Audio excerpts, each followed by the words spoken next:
Billionaires own Bitcoin. So today I continue our series. We're talking about what are very wealthy people. Not all of them are billionaires. Jim Rogers, for example, is worth somewhere in the neighborhood of 3 to 500 million. But for all intents and purposes, if the average person, 500 million, $1 billion, it doesn't make any difference. But this man has made a tremendous amount of money investing in various industries. Ironically, not in Bitcoin. So in past years, he's come out and he said several very important things related to Bitcoin and the cryptocurrency markets. I want to include him here. Jim Rogers is in our series Billionaires on Bitcoin, where we reflect on exactly what they have said and what their commentary has been. And it's really part of our research. People from different fields of studying and investing, what are they saying about Bitcoin and why are they saying it?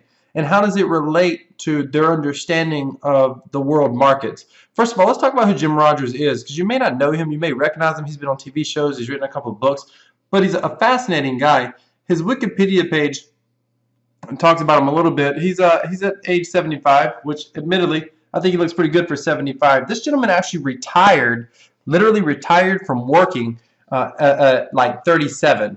He's a fascinating guy. He started the quantum fund, which with billionaire George Soros, and he says that the day that he made his first $1 million net worth, he was 35 years of age. And he said that by the time he was done with a quantum fund, he started at $600. Listen, how do you become worth $300+ million? Get this. He started the hedge fund, quantum fund. When he helped start it, he only had $600 to his name. When he left that fund, it had grown to 4,700%. 4,700%. Now I'm here to tell you, the Bitcoin, the cryptocurrency space, this thing has grown 500 and 600% this year alone. This may be one of the few times in history where we get to be a part of something so staggering, except we don't have to be hedge fund managers and founders. We don't have to start a hedge fund. We could literally invest our dollars into something like Bitcoin and literally become millionaires and billionaires on Bitcoin or cryptocurrency in general. Jim Rogers has went on. He said that he believes that he's probably missed the boat in investing on Bitcoin. He was told about Bitcoin early on when Bitcoin was at $5 and below. Today it's trading at near $7,500 per coin.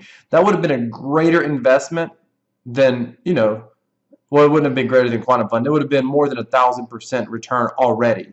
And some speculate that Bitcoin could hit 70,000, 100,000, 200,000, even $1 million per coin.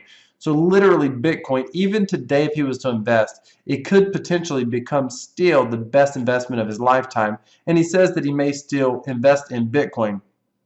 This gentleman is incredible. Down below, he talks about, says that he's made great investments around the world, so he wasn't focused on digital currencies. And he said that he thought it was too complicated at the time. He indicated that he might invest in digital currencies in the future, provided he learns enough about them. I think this is extremely important. Everybody should study cryptocurrencies and Bitcoin. Listen, I believe that your family's future depends on this knowledge. Your family's future is going to be impacted on this knowledge in so many ways.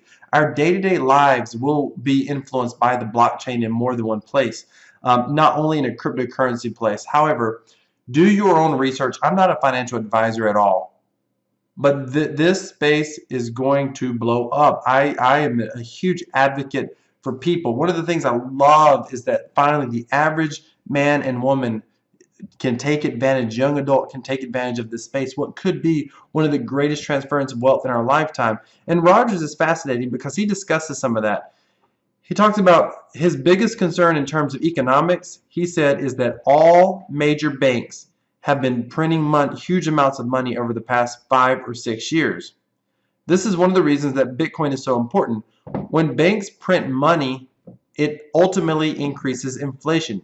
Have you seen the price of even gas lately? Have you seen the price of clothing lately? Have you seen housing prices? How about tuition prices?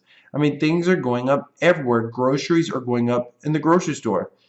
He says it's the first time in recorded history that we have think about that comment, by the way, the first time in recorded history that we have the Japanese, the British, European, and Americans all printing money at the same time. All of these governments are printing money. So we have this artificial ocean of liquidity, which is making markets do well, but it's not doing much for the worldwide economy. And then there's this part, which I covered in a previous video. When it ends, we will all pay a terrible price. The thing about Bitcoin is very possible that Bitcoin could be the safety net for a lot of people. When markets start to weaken, at some point this all ends. When the markets start weakening, at that moment, that could be when a lot of big money starts rushing into the cryptocurrency space. I'm telling you right now, you want to start learning about this technology. Go to Coinbase, start buying, whatever you can afford each month, buy some Bitcoin. $1,000 a month, $500 a month, $100 a month, $10 a month. Start buying something and just put it on a, I believe when it comes to investing, the key to investing strategy is make it simple and just do it over and over again. Here he goes. Politicians have always made foolish mistakes throughout history. They will make mistakes again, and we will all pay for it. I read another article where he talked about making money. He said he said specifically he likes to buy low and sell high, and he talked about going against conventional wisdom. And he said, at one point GM was one of the strongest companies in America, and people told the consultants told the the GM board of directors, hey, the Japanese are coming, and they ignored them. And he said smart investors were selling GM and buying Toyota, and Toyota exploded and made their investors very, very wealthy. This very thing is happening right now. People are talking about, I saw an article that said, oh, is Bitcoin a Ponzi scheme? That is hilarious. That word Ponzi scheme is always thrown around when people do not know what they're talking about. But if you want to master Bitcoin, if you want to secure your family's future, start doing your research now. Start investing now. I follow what I call my $1 billion Bitcoin investment strategy. If you like what I'm talking about in these videos, and if you enjoy these topics, make sure you smash that like button down below, subscribe to this video, hit that bell notification. I'm going to be continuing to talk about what other investors and successful entrepreneurs are saying positive about the Bitcoin space, because I don't think enough people realize what's going on out there. Direct people to my videos, share my videos. I'm always putting out positive information about this space because I'm trying to increase the awareness. Bitcoin technology, the blockchain technology is going to absolutely transform our world, and if you invest in it properly, it could transform your life. Stay tuned for my next video, and thanks for watching.